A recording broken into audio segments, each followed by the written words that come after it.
All right, time for another edition of Eye on the Issues. Joining me now is Tim Hancock, Mayor of Riverton, Wyoming. Tim, thanks for taking the time. Let's talk about you as mayor. Talk about your time. How long have you been mayor of Riverton?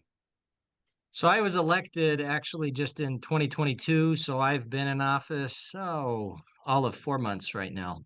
Okay. And what's been the biggest surprise for you in terms of being mayor since you took office?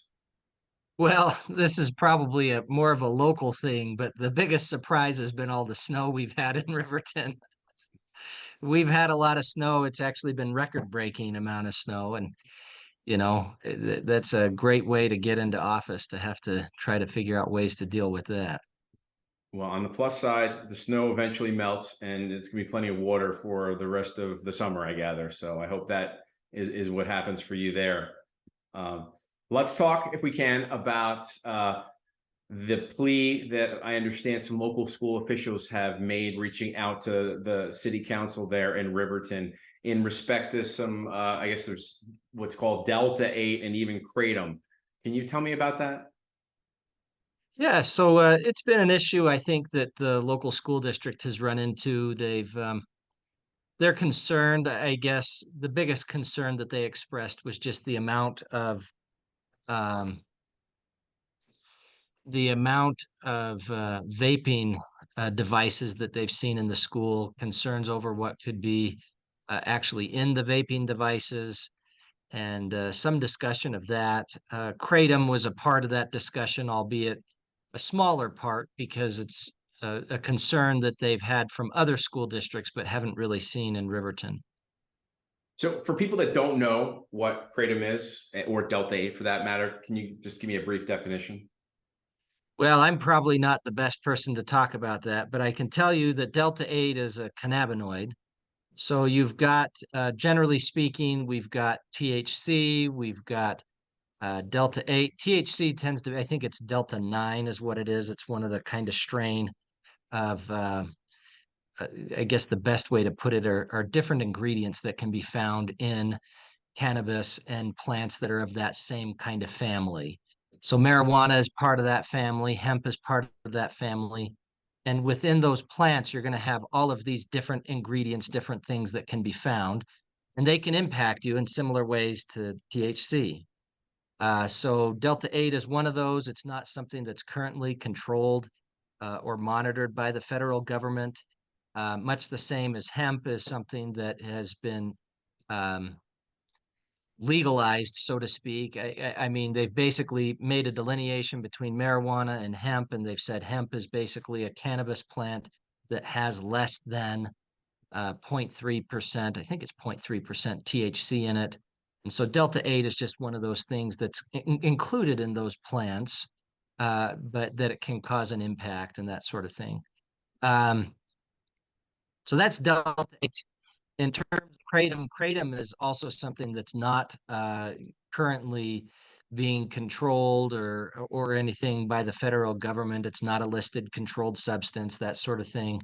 It's an opioid or an opiate. I guess I can never really quite tell the difference between the two. But it's one that's not currently controlled. So it sounds like the local school has reached out to the city council looking for some help here. How has the council responded? Well, right now, all that's happened is the council heard the presentation, I think expressed some concerns. What they presented was that there were other counties that have had similar issues that have addressed it with an ordinance that would restrict the purchase of vaping pens or anything like that in terms of age. And I think that's really what they were more interested in. I think some people on the council were interested in banning kratom completely or Delta 8, but nothing that was really expressed and no movement has gone in that direction. Right now, what we have this set for is a work session where we're going to talk about it. I had one of the distributors locally reach out to me and say, express concerns. about having this just be flat out banned, whether it's Delta 8. Their main concern was Delta 8 because they are one of the distributors of Delta 8.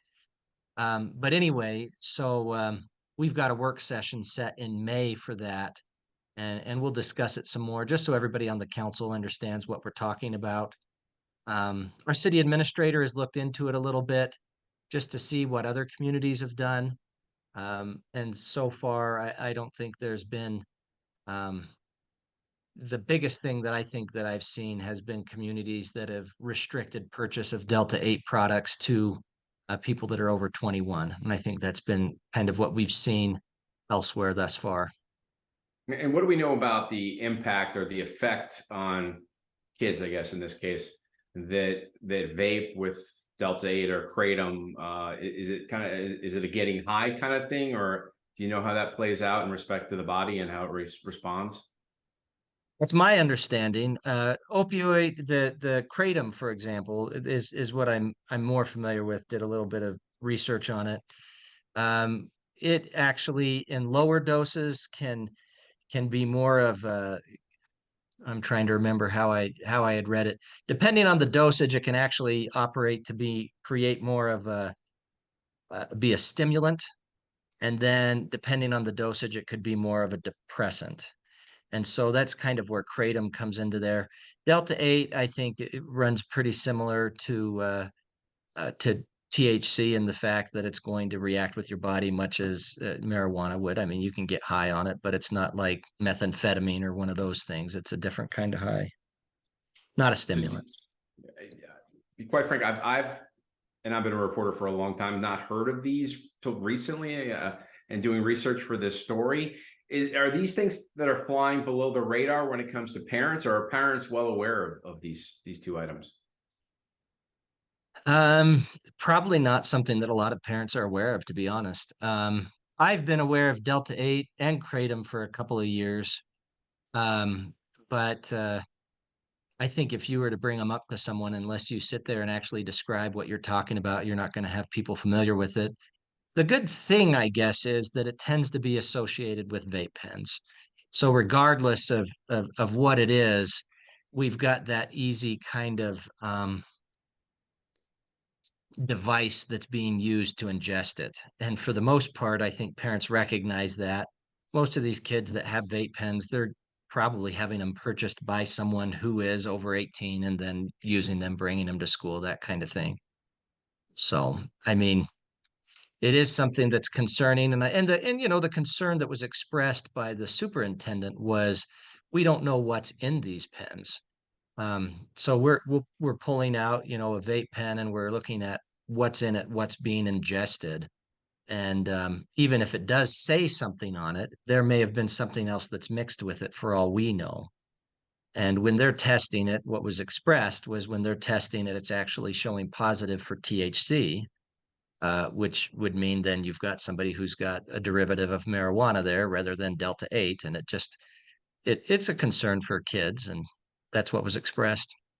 So are vape pens allowed in the schools right now, and are you consider possibly banning them? That's already a rule at the schools that they can't have the vape pens there, and that's an internal rule. And so already that's there. They talked about having a vaping sensor in the bathroom so that they could be able to detect if they're there, and they've been able to find a lot of them that way. Okay, let's talk about marijuana and the fact that, well, right now obviously it's not legalized, whether it be recreationally or medically in Wyoming. As a mayor, as a leader in the state of Wyoming, what are your thoughts on that? Well, it's a little bit difficult because no matter what you do with it, you've got the federal interest in it, right? Right now, with the federal government, where it's currently remains as a Schedule One controlled substance, which is maybe surprising to some people to learn that marijuana is Schedule One, methamphetamine Schedule Two. Schedule One means it's not approved for or expected to have any medicinal benefit, whereas Schedule Two is one that the derivatives of can be and have medicinal benefit that it's used for. So that's one of the things that complicates it. No matter what you do, you've got this federal and state and city interest that could all kind of come into play there. So really, I think the biggest changes for that need to be at the federal level, and then figure it out from there. Mhm. There are states that have approved it recreationally or for medicinal use, and that's becoming a trend. But whatever else happens, I guess that's really the biggest thing is sorting out that issue.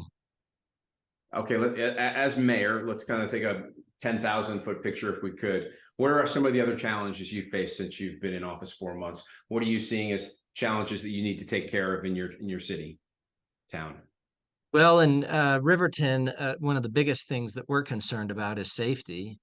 We've had some concern over the years in terms of violent crimes being committed here, that sort of thing.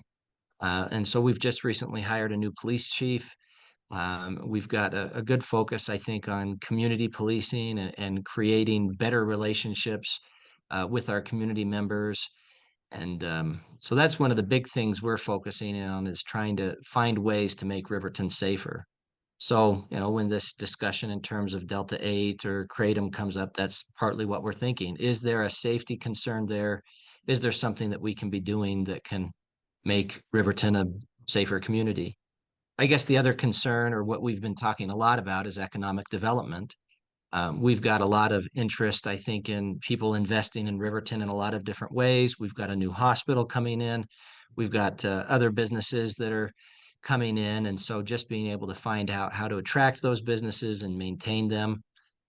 We've got the half-cent development tax actually currently in Riverton and trying to figure out on the whole county, trying to figure out how to spend those funds in a way that's intelligent and will actually do what we want them to do, which is economic development. So that's been a lot of the discussion here. In respect to, I guess, the state of Wyoming, what challenges do you think your city has that are pretty common among other towns? Obviously, the country's going through a tough time right now. We're still dealing with high inflation, 5% or maybe thereabouts.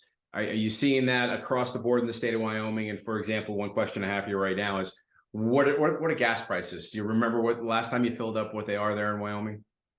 Well, in Riverton, I think they're 320 if you're regular unleaded, I think 340 or thereabouts. Yeah, and that's always a concern. It's interesting in Wyoming because when you have more oil play and that sort of thing, that actually helps the state economy, even though it is something that gets frustrating for the taxpayers who are having to fill up their tank. Um, so I guess most of our concerns that are in common with others, one of the biggest things we've been talking about and trying to figure out ways to address is being able to get more housing here. That's something that, has been I don't want to say a perennial problem, an annual problem, maybe if you're thinking of it that way. But um, we want to make sure that we're doing things that are going to be conducive to people wanting to live here and having a home to live here. And so that's been a lot of the discussion, and it's been something that in the Wyoming Association of Municipalities, that's really a group of all the cities and towns in Wyoming getting together and talking. That was one of the common things that we discussed was housing. Just recently, of course, the Wyoming legislature met. They're done now. Did you pay attention to that at all? Was that on your radar? Were you involved in any bills, or did you have any interest in that? Oh, I had a lot of interest in a lot of different bills.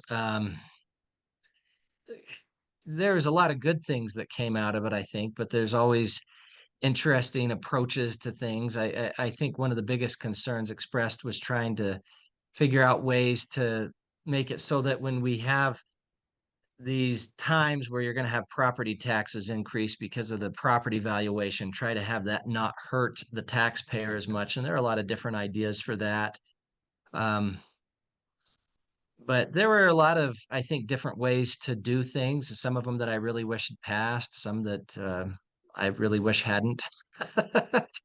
One of the things, I guess, a little bit in discussion with controlled substances that I was excited to see was that they had actually passed a law making it a felony to have your kid with fentanyl, which, seems like it makes sense with what's been happening with fentanyl. But if you've got your kid in a room where fentanyl is being stored, possessed, that sort of thing, could be charged as a felony, which I think, considering some of the issues we've been facing with overdoses in Fremont County and in Riverton, that's a concern, and I appreciated that effort from the legislature.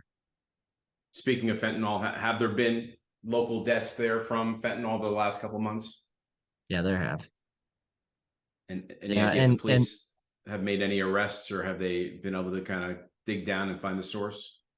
oh, they've been working hard, and they've done well, I think, at um, finding a lot of people that have been responsible for those fentanyl overdoses. We've actually had quite a few cases that did not result in deaths, and that's because we tend to have police officers who are very intelligent, well trained, recognize the signs of an opioid overdose and have Narcan, and they administer it, and they've saved lives that way. We actually just barely had a city council meeting where we recognized a few of them that had done that. So um, it's very appreciated that they're able to recognize that. But yeah, fentanyl has become it's become a big problem all over the United States, I think. But Riverton, we've been hit pretty hard with it, and we're trying to address it the best we can. It's good to hear about what the police are doing and how they're prepared, because that is huge. And obviously, they become lifesavers in many instances. Is there anything else you would like to comment about in respect to your town, the state of Wyoming, or issues that come before you?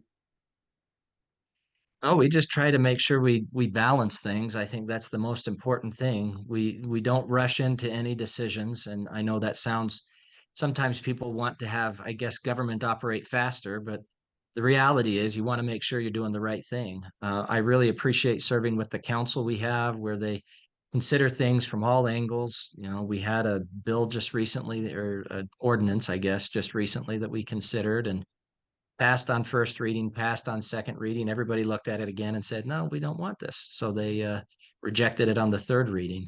That kind of thing, I think, shows people that are paying attention to the issues and they're really wanting to do what's right for the city. And so I appreciate the people I get to serve with, both on the council and as our city administrator and city staff. We briefly touched on crime for a second. Could you tell, in your opinion, how are the local DAs doing? Obviously, in places like New York City and some other big cities, there are some challenges with them cracking down on crime. What's happening in Wyoming in your area? I think they do well. I mean, I think we're taking things seriously. We're prosecuting cases that are appropriate to prosecute. I mean, I think the best you can ask for. Good, good to hear. There's always difficulty, I think people want to throw blame one way or the other, right? Police department isn't doing a good job. The citizens need to be doing more. The DA needs to be doing more. It's the judges who are at fault. But really, I think everybody just needs to sit down and say, what can I do as an individual? What are things that I can do to help? And if we did that more, I think we could get a lot further. No kidding. All right, last question for you. I need to ask you what you like most about living in Wyoming.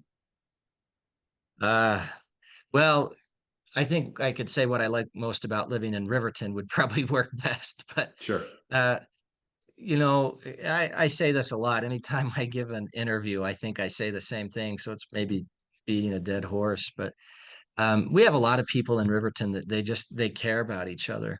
So whenever we have something that, there's a fundraiser, whether it's a kid who's got cancer, or a kid that's injured, or an adult, whatever, it doesn't matter. People turn up here and they open their checkbooks and they support people and when they're in need. And you see that even just, especially with our snow most recently, you've got people out helping plow their neighbors, using snow blowers to be able to get their neighbors out. People get stuck on the road and they're out and they're help pushing them or pulling them, whatever it could be. So people in Riverton especially, but in Wyoming, I think they really care and they show it and they show up for each other. And I appreciate that really about our town in particular. Great to hear. Mayor, thank you so much for taking the time. I appreciate it. Thank you, Mike. I appreciate it.